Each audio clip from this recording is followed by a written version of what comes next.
बिहार का वैशाली प्राचीन भारत की सभ्यता, संस्कृति और आध्यात्मिकता का अद्भुत केंद्र रहा है।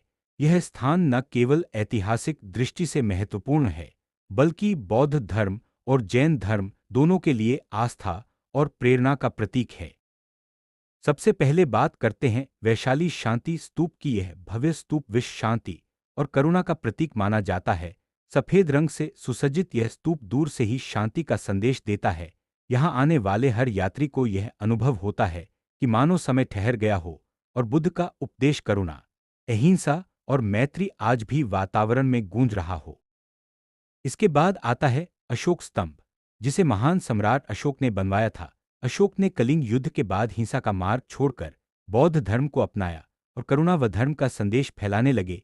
इसी उद्देश्य से उन्होंने अपने साम्राज्य के विभिन्न हिस्सों में स्तंभ और शिलालेख स्थापित किए। वैशाली का अशोक स्तंभ आज भी उनके महान संकल्प और बौद्ध धर्म की नींव का प्रतीक है। चिकने बलुआ पत्थर। वैशाली केवल बौद्ध धर्म के लिए ही नहीं, बल्कि जैन धर्म के लिए भी उतना ही महत्वपूर्ण है।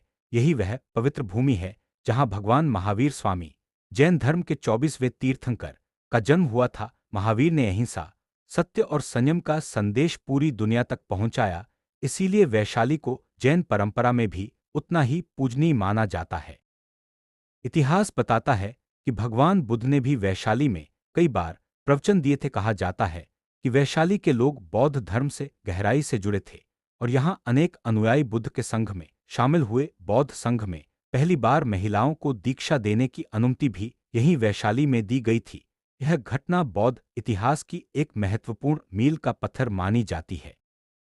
आज का वैशाली अपनी प्राचीन स्मृतियों के साथ साथ आधुनिकता से भी जुड़ चुका है, लेकिन यहाँ के स्तूप, स्तंभ और पुरातात्विक धरोहरें हमें बार बार याद दिलाती हैं कि यह भूमि शांति, धर्म और करुणा का संदेश देने वाली रही है।